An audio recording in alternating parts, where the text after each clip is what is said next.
Students, कक्षा 12 में भूगोल की कक्षा में आपका स्वागत है। आज हम लेक्चर नंबर 14 के अंतर्गत जनसंख्या नियंत्रण के उपाय के बारे में अध्ययन करेंगे। बहुत अच्छा टॉपिक है, बहुत बढ़िया है। इससे आपको वास्तव में कुछ सीख मिलेगी। ध्यान से सुने, समझे, इसका आनंद लें। देखिए, जैसा कि आप जानते हैं, जनसंख्या वृद्धि आज के इस वर्तमान समय में विश्व की एक सबसे गंभीर समस्या बन चुकी है। इस गंभीर समस्या को नियंत्रित करने के लिए हमें कुछ उपाय अपनाने बहुत ज़्यादा ज़रूरी हैं। तो आइए देखते हैं कुछ महत्वपूर्ण बिंदु। सबसे पहले है शिक्षा का प्रसार। देखिए, शिक्षा का प्रचार प्रसार बहुत तेज़ी से किया जाना चाहिए, क्योंकि शिक्षित व्यक्ति कम संतानोत्पत्ति में विश्वास रखते हैं। जो परिवार शिक्षित होते हैं वो स्वयं ये चीज़ भलीभांति जानते हैं कि जितने परिवार के सदस्य कम होंगे उतना ही हम आसानी से अपना जीवन स्तर अर्थात भरण पोषण कर सकते हैं, अपनी आवश्यकताओं को पूरा कर सकते हैं।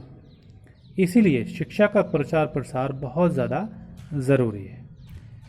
प्रोफेसर महालनोबिस के अनुसार शिक्षित परिवारों में प्राय कम बच्चे होते हैं। अक्सर आपने देखा होगा, जो शिक्षित परिवार होते हैं उनमें परिवार के सदस्यों की संख्या सीमित होती है और शिक्षा की व्यवस्था से जनसंख्या के गुणात्मक लक्षणों में वृद्धि होती है।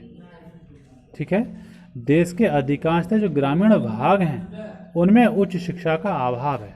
देखिए, आज आप देखते हैं ग्रामीण जो आंचल हैं, जो क्षेत्र हैं, जो भाग हैं, उनमें उच्च शिक्षा के अभाव होने के कारण जनसंख्या का जो अनुपात है बच्चों, बहुत ज़्यादा है।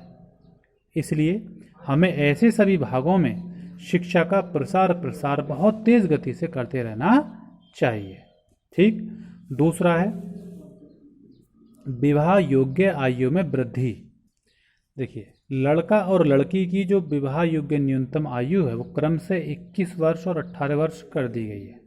यह निर्णय आबादी की समस्या के हल में सहायक सिद्ध होगा। लेकिन होता क्या है, इन सारी चीज़ों को हम जानते हुए भी क्या करते हैं, इसकी अवहेलना करते हैं, इन पर ध्यान नहीं देते हैं।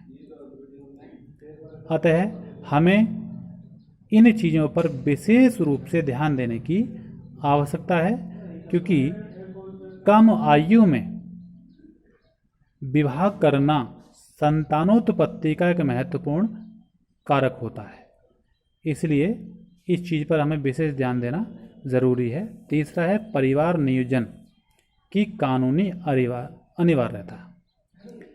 देखिए, जनसंख्या का प्रभावकारी नियंत्रण करने का उत्तम उपाय यह है कि समस्त देश में कानून बच्चों की संख्या को सीमित कर दिया जाए। अगर एक बाउंडेशन लगा दी जाएगी, एक प्रतिबंध लगा दिया जाएगा, तो प्रत्येक परिवार सीमित परिवार होने की कोशिश करने लगेगा। प्रत्येक परिवार को 2 बच्चों के बाद परिवार नियोजन अपनाने हेतु प्रभावकारी ढंग से समझाया जाए, उसके बारे में उनको अच्छी तरह से बताया जाए, जिससे कि ग्रामीण अंचलों में रहने वाले जो लोग हैं उनको अच्छी तरह से समझ आ जाए। और यदि कोई इस प्रबंधन से आगे बढ़ता है, अर्थात इस नीति को, अर्थात इस कानून को नहीं अपनाता है, तो उस पर कुछ आर्थिक दंड डालकर भी उसको रोका जा सकता है। अगला है जीवन स्तर में वृद्धि।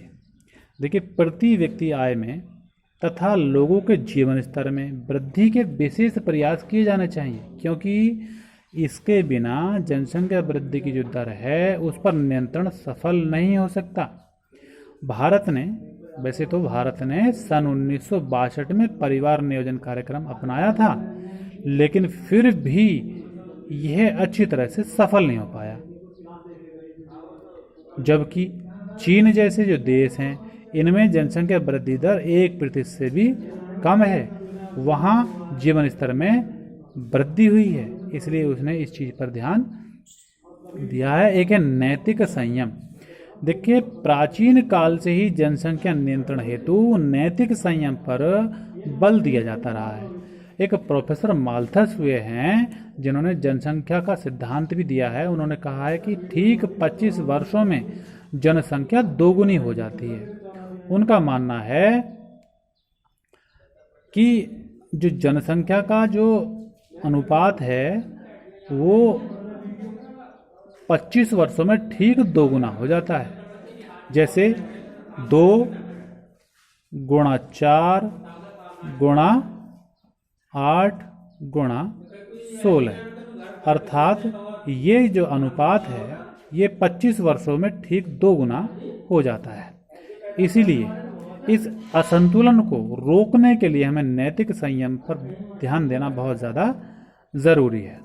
इसके अलावा बच्चों बहुत सारे ऐसे बिंदु हैं जिसके माध्यम से हम जनसंख्या नियंत्रण के उपाय कर सकते हैं, जैसे सामाजिक सुरक्षा, मनोरंजन के साधनों का प्रचार प्रसार, कानूनों का कड़ाई से पालन, प्रभावी जनसंख्या नीति, कृषि उत्पादन में वृद्धि, सभी ऐसे बिंदु हैं जिनसे हम जनसंख्या के नियंत्रण पर काबू पा सकते हैं। और ये वास्तव में जो गंभीर समस्या है आज के इस समय की विश्व में, इस पर लगाम लगाना, इस पर अंकुश लगाना बच्चों बहुत ज़्यादा ज़रूरी है।